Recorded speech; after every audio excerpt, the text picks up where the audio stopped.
we're finally back working on the Cadillac Gigapony. I know it's been a while. I've been saving money. I've had to, reallocate some funds and whatnot, but I finally was able to get a couple rounds of parts in. I got the engine put together, got the transmission on. Still waiting on some parts, but I've reached the point where I can put the engine and trans in the car. So here we got the engine all put together. Starter's missing, of course, but again, that's something easy that I can put on later. Still waiting on belts, still waiting on some new sensors and things. There's the NV4500. I made this little vent tube mechanism. Forgot to cut this, gotta cut that. And then, just some other things here and there. This is the bleeder, extended bleeder. I'll make a little bracket right here or something. Just ordered a clutch line, so we'll have to put that on, but it's real easy to get to the fitting. It's just right here. I'm already touching it, so it's easy to put on while this is all together. Yeah, so that's what we're going to be doing, is sticking that contraption into that contraption. And hopefully at least getting some motor mounts welded, maybe a transmission mount. I mean, I guess I have time, so probably. The main things I need to look out for are this blower motor here, because it kind of sticks out, into the engine bay. So we'll see how that works. And then also this cross member right here, I don't know if it's going to be in the way of the transmission. Hopefully not. Hopefully I can get away with leaving it there, but if I have to, I'll have to cut that out. All right, so let's get going. Finally, big moment.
like Flynn.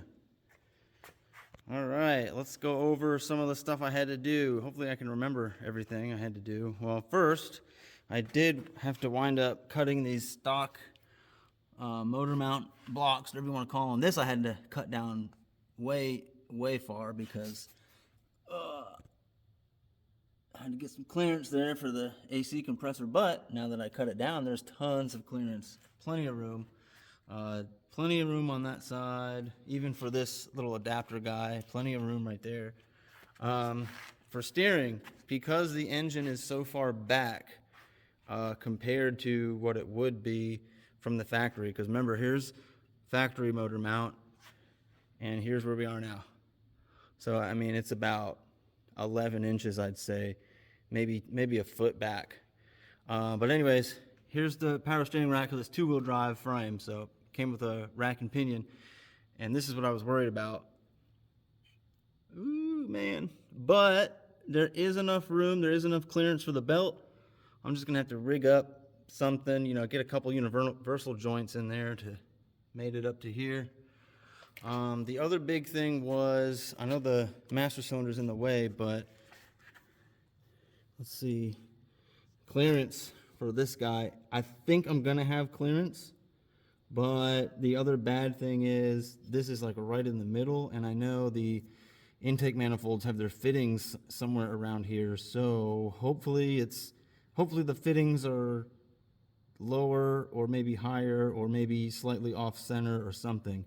If not, I'm gonna have to figure something out. But I think that's a relatively small problem compared to actually getting the motor in there. And by the way, speaking of motor mounts, I went with these little donut style mounts. Transdapt is the brand.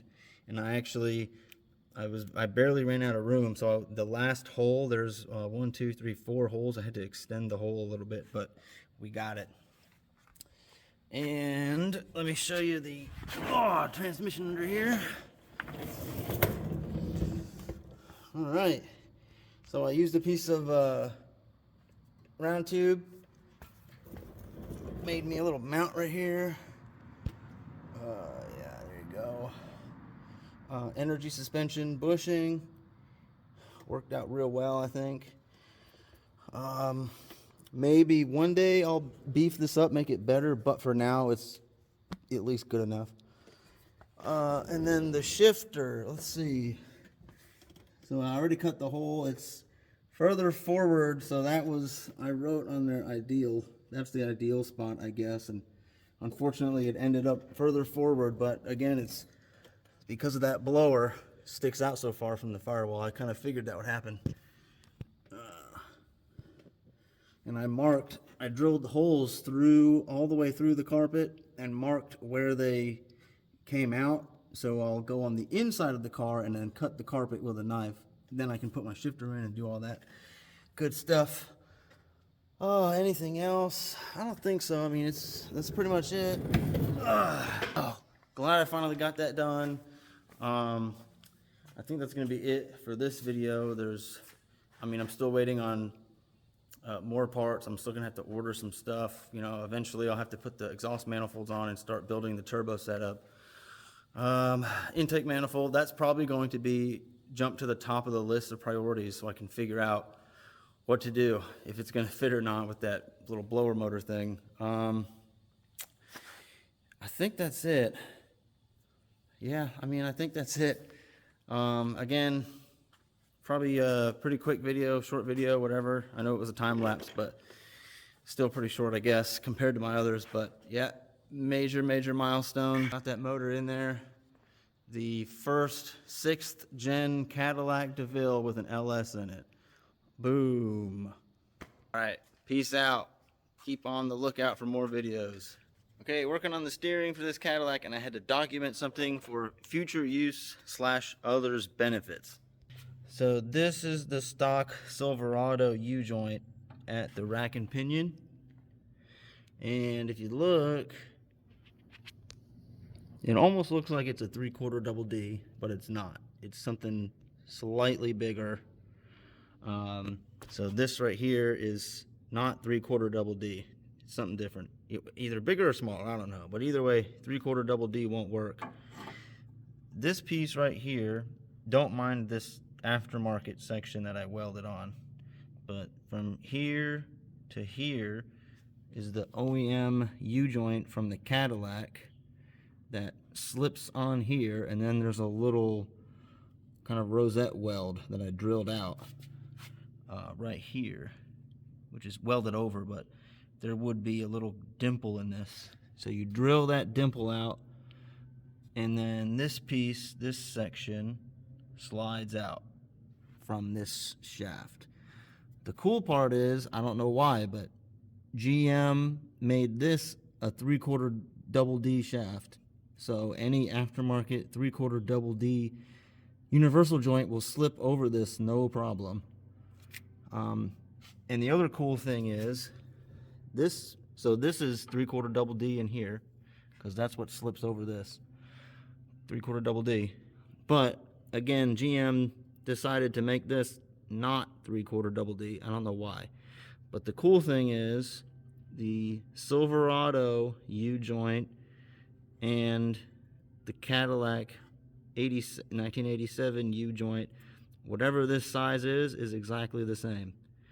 So you take off the Silverado U-joint, and then this OEM Cadillac U-joint will slip right on snugly onto the steering rack. So what I did, I took a universal joint here with 3/4 double D on this end, and I welded it to the stock Cadillac piece. So that way, when I put it on, let's see if I can do this mid-video. Oh, never mind, that's real hot still. Let's see.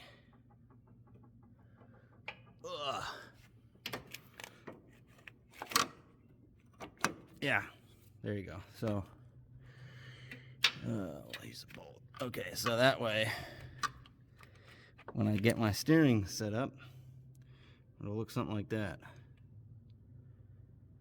So I basically just made an extended CV joint, U-joint. And then I'll probably have to have another joint. I'll have to have a rod coming this way, and then have another joint to join it right here. But yeah, for future use, for anyone else's benefit, the stock steering rod coming out of a 1987 Cadillac DeVille is 3/4 double D in here, and the U-joint that comes off of it will fit a 2001 Silverado rack and pinion. Good stuff.